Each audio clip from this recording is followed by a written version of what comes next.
어쩜 이렇게 시간이 안 가는지 정말 버스 안에서 going 이불 속에서 going은 언제나 너에게 going.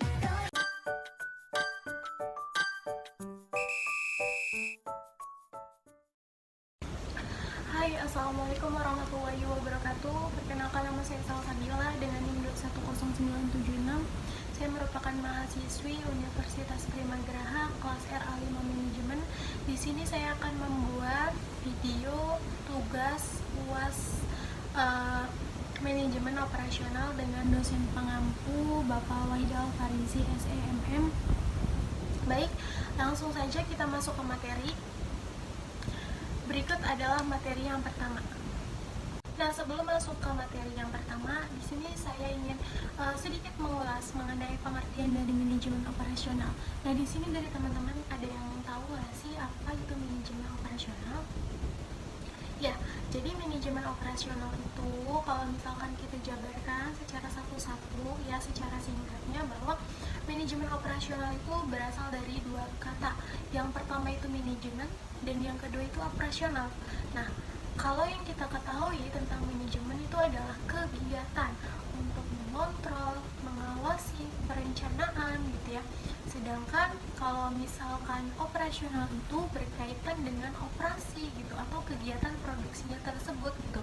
Nah, jadi secara singkatnya, secara sederhananya bahwa manajemen operasional itu adalah salah satu manajemen yang bertugas untuk mengawasi, mengontrol, kemudian merencanakan kegiatan produksi gitu. Nah, langsung saja kita masuk ke materi yang pertama. Materi yang pertama yaitu mengenai perencanaan operasi, terutama mengenai sumber daya manusia, desain pekerjaan, dan pengukuran kinerja. Nah, seperti yang kita ketahui bahwa apa sih itu sumber daya manusia? Apa sih itu tenaga kerja gitu ya? Siapa gitu mereka? Nah, jadi sumber daya manusia atau tenaga kerja itu adalah kita sebagai manusia gitu. Terus apa sih fungsinya sumber daya manusia ini dalam manajemen operasional gitu? Jadi sumber daya manusia atau kita ini dalam manajemen operasional itu adalah yang melakukan kegiatan manajemen operasional tersebut gitu, karena tanpa adanya kita gitu, kegiatan produksi itu tidak akan bisa berjalan gitu atau tidak akan ada gitu ketika tidak ada yang namanya sumber daya manusia gitu. Bahkan sekalipun ketika negara Indonesia ini misalkan segala sesuatunya itu sudah menggunakan teknologi, menggunakan robot gitu misalnya dalam suatu perusahaan gitu, kalau tidak ada yang namanya sumber daya manusia atau tenaga kerja gitu, maka tidak ada yang bisa menggerakkan robot tersebut gitu. Robot nggak bisa tuh yang namanya jalan sendiri kalau misalkan nggak ada manusia yang pencet tombol on off-nya gitu ya, atau tombol perintahnya gitu. Nah, di sini kita langsung aja masuk ya ke perencanaan tenaga kerja gitu. Jadi ketika perusahaan itu belum beroperasi gitu ya, kita kan pertama melakukan perencanaan ya. Perencanaan misalnya kita mau bikin perusahaan nih bergeraknya di bidang apa gitu ya.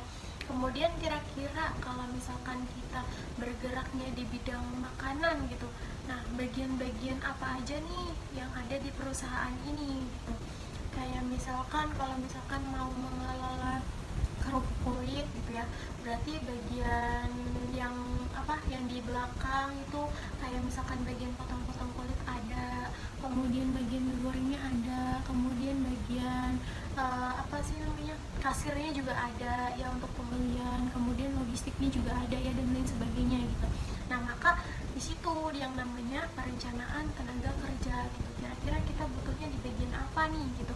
Maka kita nyari tenaga kerja atau calon karyawan itu berdasarkan kualifikasi yang telah kita rencanakan sebelumnya, yang telah kita tentukan nantinya gitu, sebelum kita mendapatkan karyawannya gitu. Jadi kalau suka di lowongan pekerjaan itu kan ada tuh yang namanya kalau misalkan butuh di bagian keuangan, persyaratannya itu harus S1 akuntansi gitu, atau SMK jurusan akuntansi, atau ada pengalaman di bidang keuangan gitu, kemudian memiliki kemampuan dalam membaca atau menganalisis laporan keuangan gitu. Nah, itu merupakan salah satu yang dilakukan oleh seorang HRD gitu untuk merekrut tenaga kerja yang memiliki motivasinya itu sesuai dengan apa yang dibutuhkan sama karyawan gitu. Nah kemudian lanjut ke yang selanjutnya, yaitu mengenai desain pekerjaan gitu. Apa sih yang dinamakan dengan desain pekerjaan gitu? Nah, jadi desain pekerjaan ini dia itu fokus pada struktur dan konten pekerjaannya tersebut gitu, serta memastikan bahwa si karyawan ini terlibat gitu terhadap aktivitas dari kegiatan produksi tersebut gitu. Nah, dalam melakukan perencanaan tenaga kerja pun dalam manajemen operasional itu dia itu memiliki etika ya. Etikanya itu seperti yang pertama, ada beberapa etika yang perlu dipahami dalam melakukan perencanaan tenaga kerja. Yang pertama itu keberlanjutan. Kemudian yang kedua itu kesehatan, kesehatan dan keselamatan. Kemudian yang ketiga itu ada yang namanya keadilan, yang keempat itu transparansi, dan yang kelima itu adalah kepatuhan hukum gitu ya. Itu etika dalam perencanaan tenaga kerja. Oke, sebenarnya yang perlu kita ketahui bahwa kualitas dari kinerja seorang karyawan ini dapat dipengaruhi oleh beberapa faktor gitu ya. Misalnya karena lingkungan kerjanya gitu, kemudian motivasinya gitu. Nah, itu menjadi menjadi salah satu faktor penyebab pengaruh yang mempengaruhi kinerja seorang karyawan tersebut gitu ya. Terus kualitas dari kinerja karyawan itu dapat diukur melalui output yang dihasilkan gitu. Output yang dihasilkan oleh karyawan, oleh kinerja yang dilakukan oleh karyawan tersebut gitu terhadap perusahaan gitu. Apakah outputnya ini baik atau kurang gitu. Berarti kalau kurang berarti kinerjanya kurang gitu ya. Nah, kemudian ada yang namanya ergonomi. Ya, apa sih itu yang namanya ergonomi? Jadi ergonomi itu adalah studi tentang tempat kerja si karyawan ini gitu. Kemudian ada juga yang namanya lingkungan kerja. Nah, apa sih itu lingkungan kerja? Jadi lingkungan kerja itu adalah tempat di mana seorang karyawan ini bekerja gitu. Lingkungan kerja ini memiliki pengaruh juga terhadap kinerja suatu karyawan gitu. Karena kalau misalkan lingkungan kinerjanya aman, kondusif gitu, maka karyawan pun dalam bekerja itu bisa fokus gitu, sehingga kualitas dari kinerjanya itu baik. Nah, kemudian dalam manajemen operasional itu perlu yang namanya untuk menganalisa ya, atau analisis gitu. Apa sih yang teman-teman ketahui tentang analisis? Jadi analisis itu adalah suatu proses di mana kita melakukan pemikiran-pemikiran gitu, melakukan pemikiran-pemikiran atau sebuah proses untuk memecahkan sesuatu ke dalam bagian-bagian atau mengelompokkan ke dalam bagian-bagian yang seharusnya gitu, yang kita berpikir bahwa lebih baik ini ditempatkan di sini gitu berdasarkan hasil analisis kita tadi gitu ya. Nah, kemudian ada beberapa metode dalam analisis ya. Yang pertama itu ada yang namanya kualitatif analisis. Kalau kualitatif analisis itu adalah sumber atau data yang didapatkan berdasarkan hasil wawancara ya, atau berdasarkan teks atau narasi gitu, dan biasanya hasilnya pun teks atau narasi gitu ya. Kayak misalkan kemarin waktu tes melakukan penelitian terkait dengan proses produksi di salah satu perusahaan kerupuk kulit. Di situ kami melakukan wawancara gitu, kualitatif analisis gitu. Kita wawancara langsung terhadap ownernya gitu, dan kita bertanyanya atau melakukan wawancaranya itu menggunakan 5W1H gitu untuk menghasilkan kesimpulan atau menghasilkan informasi-informasi gitu yang kita butuhkan gitu untuk menarik kesimpulan gitu dari hasil penelitian kita gitu. Nah, kemudian selain kualitatif itu ada yang namanya kuantitatif. Kalau kuantitatif itu kebalikannya ya. Kalau itu berupa kata-kata, berupa narasi gitu. Kalau yang kualitatif itu dia itu berupa angka gitu. Jadi ini itu biasanya dilakukan oleh anak-anak manajemen keuangan gitu. Kalau misalkan mau tahu suatu perusahaan ini untung atau tidak gitu, maka biasanya dianalisis menggunakan laporan keuangan gitu, laporan laba rugi gitu ya. Jadi kalau misalkan dari tahun ke tahun itu naik itu perbandingannya di tahun sebelumnya gitu. Nah, terus modal yang dikeluarkan lebih sedikit daripada labanya gitu, maka itu kita bisa mengambil kesimpulan bahwa perusahaan ini ternyata pada tahun ini gitu mengalami peningkatan atau mengalami keuntungan gitu. Nah, kemudian ada yang namanya kombinasi metode analisis dan kuantitatif. Jadi ini campuran dari metode kuantitatif dan kualitatif gitu.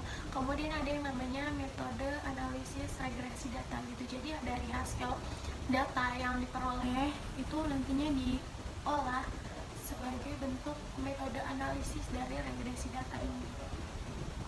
Nah, kemudian yang selanjutnya mengenai manajemen rantai pasok. Apa sih itu manajemen rantai pasok? Nah, jadi manajemen rantai pasok ini atau sering kita sebut dengan supply chain management itu adalah sebuah proses koordinasi mulai dari kegiatan mengelola bahan baku gitu sampai pada kepuasan konsumen gitu.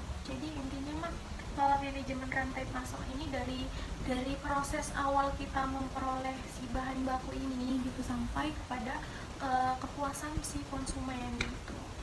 Itu yang dinamakan dengan manajemen rantai pasok. Oke, ada pun masalah dari sumber manajemen rantai pasok ini, yang pertama itu adalah buat atau beli gitu. Jadi kalau misalkan kita nggak punya nih bahan bakunya gitu ya, kira-kira bahan bakunya ini kita tuh mau buat sendiri apa mau beli gitu ya. Nah, itu juga sebelum kita memutuskan mau beli atau mau buat gitu, itu perlu yang namanya analisa gitu ya. Kira-kira nih kalau misalkan buat gitu modalnya berapa nih gitu. Kita butuh tenaga kerjanya berapa gitu, dihitung keseluruhannya. Kalau misalkan kita mau buat ternyata modalnya lebih besar gitu tapi kualitasnya baik gitu, daripada kita ngambil ke orang murah tapi kualitasnya kurang gitu. Nah, kira-kira mana nih yang masuk buat kita gitu, mana nih yang bakal jadi pilihan kita gitu. Jadi sumber dayanya itu mau buat apa mau beli gitu. Nah, itu masalah yang pertama. Kemudian masalah yang kedua yaitu pengalidayaan gitu. Jadi pengalidayaan itu mengalihkan kegiatan perusahaan yang secara tradisional dilakukan secara internal ke pemasok eksternal. Nah, pengalidayaan itu yang namanya pengalih itu berpindah gitu dari yang secara tradisional gitu, secara internal gitu, berpindah ke yang eksternal gitu. Itu ada beberapa masalah sumber dari manajemen rantai pasok. Oke, masuk ke materi yang selanjutnya, materi yang ketiga mengenai manajemen persediaan. Apa sih yang teman-teman ketahui tentang manajemen persediaan? Nah, jadi manajemen persediaan itu adalah suatu proses yang dilakukan oleh suatu perusahaan untuk menjaga, mengatur persediaan barang yang ada di perusahaan tersebut. Nah, ini sama halnya berkaitan dengan tadi estimasi gitu. Nah, kalau misalkan kita takut gitu estimasi pengiriman barang gitu atau bahan baku gitu, kita takut nih bahwa estimasinya itu bakal lebih nih, yang tadinya estimasinya 5 hari kita takut nanti barangnya datang di hari ke-6 atau hari ke-7 gitu ya. Nah, maka apa yang harus kita lakukan sebelumnya gitu, agar tidak terjadi penundaan proses produksi itu akibat tidak adanya persediaan bahan baku gitu, sehingga proses produksi pun macet gitu ya. Itu tugasnya bagian manajemen persediaan untuk mengontrol, kemudian untuk mengawasi atau menjaga persediaan barang di suatu perusahaan ya. Nah, teman-teman di sini pasti nanya nih, apa sih itu gitu, persediaan itu kayak gimana gitu ya. Jadi persediaan itu meliputi yang pertama, barang dibeli dan disimpan untuk dijual. Jadi kita beli barang itu, kemudian kita simpan ya, kemudian nanti kita jual gitu ya. Ibaratnya kayak misalkan baju nih, saya beli kain, atau enggak ini deh saya udah jadinya aja gitu, saya beli baju ke orang lain gitu. Nah, bajunya itu saya beli itu dari orang lain tersebut, terus saya simpen ya, bajunya saya simpen buat nanti saya jual. Misalnya nanti saya mau jualnya nanti pas lebaran gitu, itu termasuk persediaan. Kemudian, kategori yang kedua dalam persediaan, barang jadi yang telah diproduksi dan barang yang sedang dalam proses produksi, itu juga termasuk dalam persediaan. Kemudian yang ketiga itu, kategori dalam persediaan itu adalah bahan serta kelengkapan proses produksi, dan yang keempat itu adalah bahan pembantu gitu, atau persediaan habis gitu. Persediaan habis pakai ya, persediaan habis pakai dari si barang tersebut gitu. Itu yang namanya persediaan.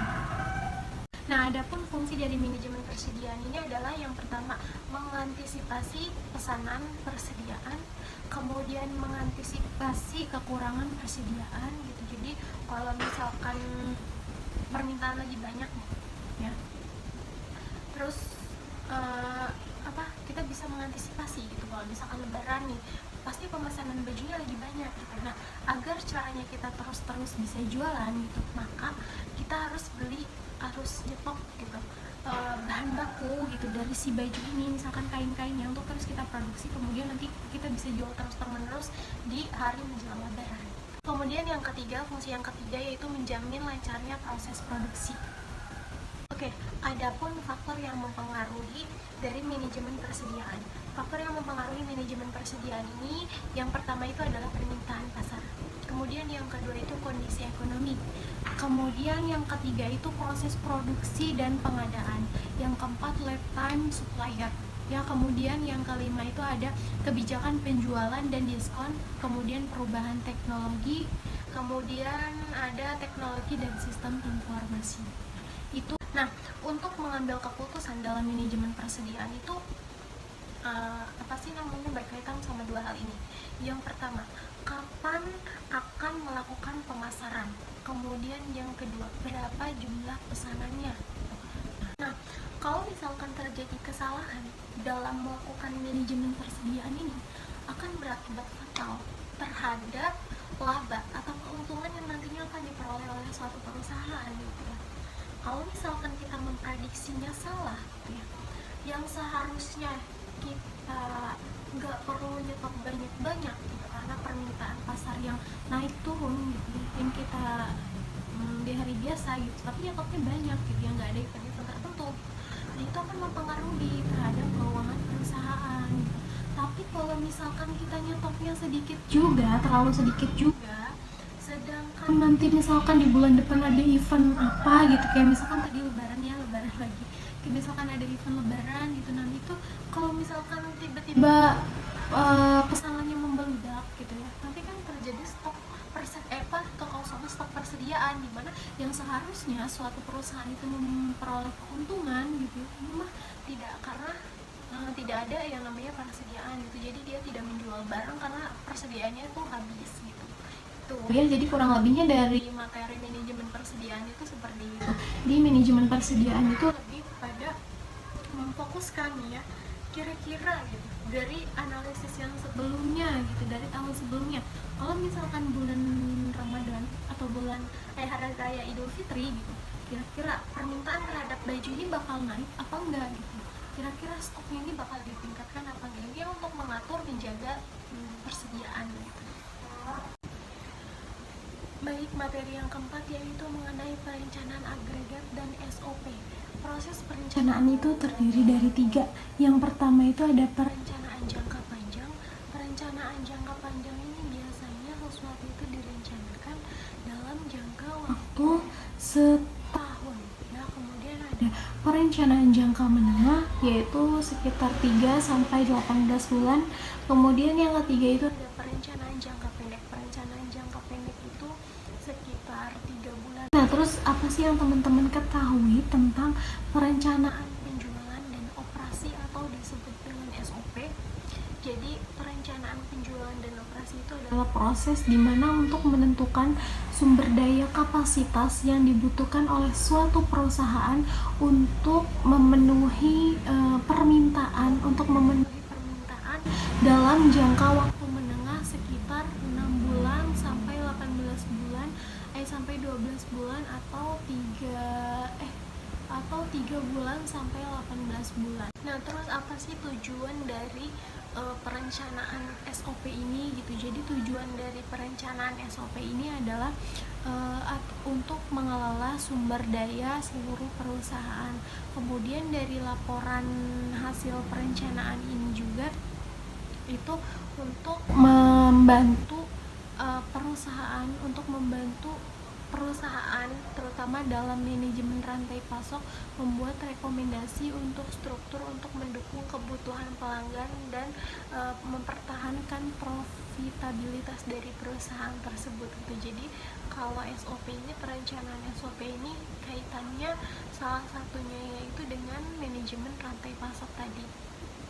Oke, ada pun 4 strategi dalam perencanaan agregat itu. Yang pertama itu adalah memproduksi banyak barang di saat permintaan rendah dan menyimpan barang tersebut hingga sampai pada saat banyak permintaan gitu.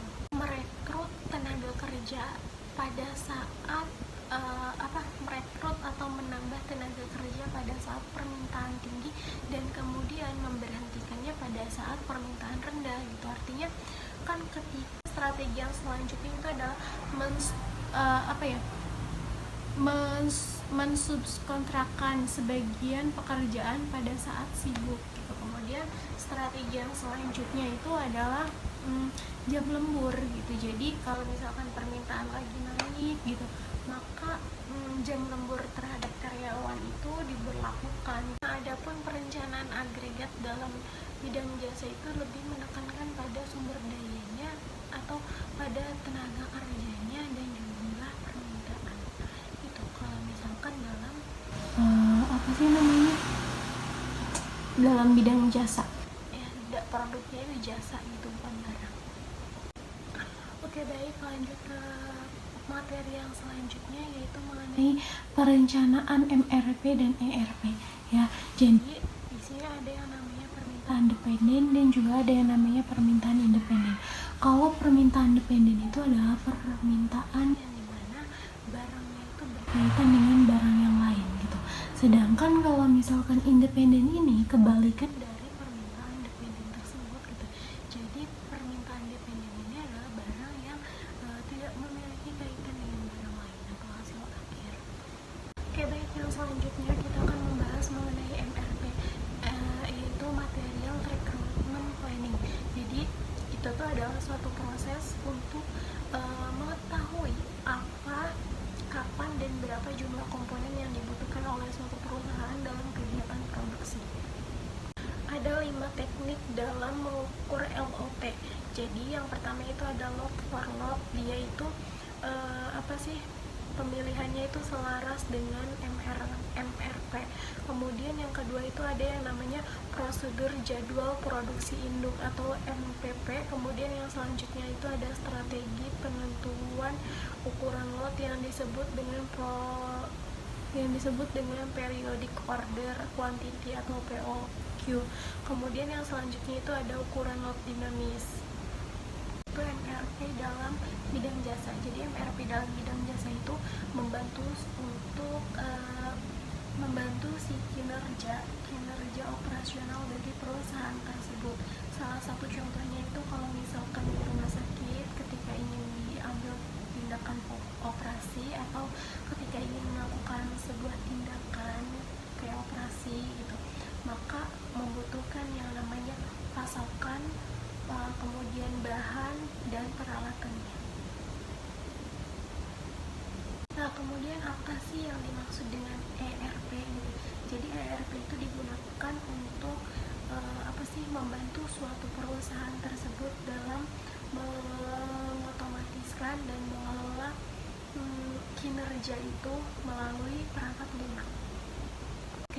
Oke, baik, materi yang ke-6 itu kita membahas tentang pentingnya penjadwalan jangka pendek. Nah, jadi strategi penjadwalan jangka pendek yang jelas itu sangat diperlukan ya ketika kita ingin menjadwalkan suatu kegiatan produksi gitu, atau ketika ingin melakukan yang namanya manajemen operasional. Nah, yang pertama itu ada yang namanya strategi yang efektif secara internal. Itu adalah ketika pergerakan barang dan jasa itu lebih cepat fasilitas dan penggunaan aset yang lebih besar. Kemudian ada juga yang kedua itu adalah strategi yang efektif secara eksternal. Oke, apa sih yang dimaksud dengan yang namanya perencanaan maju mundur? Jadi perencanaan maju mundur itu adalah suatu sistem perencanaan yang digunakan untuk membantu perencanaan harian untuk mengetahui komitmen dan tugasnya. Oke, yang selanjutnya itu ada penentuan jadwal dalam industri jasa. Jadi itu lebih kepada waktu, pemberian waktu yang optimal dan pemberian pelayanan oleh sumber dayanya tersebut kepada pelanggan secara optimal. Oke, materi yang ketujuh atau materi yang terakhir yaitu mengenai just in time, kemudian sistem operasi, dan juga membahas mengenai operasi ramping ya. Jadi yang pertama itu kita mengenal mengenai just in time dulu. Apa sih itu just in time? Nah, adanya just in time ini untuk menghasilkan suatu barang atau jasa ketika dibutuhkan saja gitu. Agar apa? Agar tidak terjadi pemborosan. Karena seperti yang kita bahas tadi bahwa ketika kita membeli atau menumpuk suatu persediaan itu nggak baik kalau misalkan kebanyakan, dan kalau misalkan terlalu dikit juga itu tidak baik gitu. Maka ada yang namanya manajemen perencanaan ya, seperti yang dibahas di awal yaitu manajemen perencanaan tenaga kerja gitu.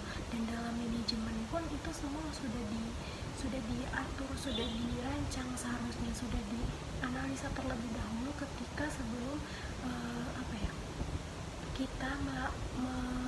kita membeli stok gitu, membeli bahan baku atau membeli barang itu terlalu banyak. Menjaga persediaan minimum dan menghasilkan produk ketika dibutuhkan. Nah, itu merupakan konsep utama dari just in time. Oke, berkaitan dengan JIT tadi bahwa operasi ramping itu juga sama ya, dia itu untuk mencapai keefisiensian secara maksimal dengan pembatasan stok. Artinya kalau misalkan permintaan pasarnya lagi nggak naik banget gitu, maka proses memproduksi si barang itu gitu ya nggak usah banyak gitu. Karena nantinya ketika kita membeli persediaan atau stok itu banyak, pada saat permintaan itu turun gitu atau sedikit gitu, maka nantinya akan terjadi pemborosan. Nah, adapun manfaat dan keuntungan dari operasi ramping ini adalah yang pertama itu efisiensi, kemudian yang kedua itu keuntungan berskala, kemudian yang selanjutnya itu penyebaran lebih cepat, dan yang terakhir itu adalah kualitas lebih tinggi.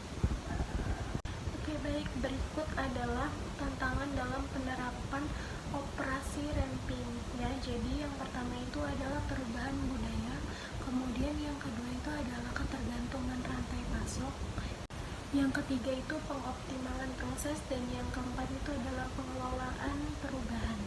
Oke, baik, yang selanjutnya yaitu mengenai strategi sukses dalam operasi ramping ya, ramping. Jadi yang pertama itu adalah pemantauan real time, itu untuk melacak dan mengamati setiap langkah proses produksi secara real time untuk meningkatkan kontrol dan kualitas. Jadi ketika proses produksi itu perlu diawasi secara waktu nyata gitu, atau secara langsung di waktu itunya juga gitu. Kemudian yang selanjutnya itu ada Kaizen. Kaizen itu adalah menerapkan filosofi Kaizen untuk perbaikan berkelanjutan dan menghilangkan pemborosan di semua aspek operasi gitu. Jadi untuk meminimkan biaya gitu, karena seperti yang saya katakan tadi bahwa prinsip dari ekonomi itu adalah mengeluarkan modal yang sedikit mungkin untuk menghasilkan keuntungan sebanyak-banyaknya ya. Kemudian yang ketiga itu adalah pelatihan dan pengembangan karyawan. Hal tersebut dilakukan untuk meningkatkan keterampilan dan pengetahuan karyawan tersebut untuk mendukung operasi ramping.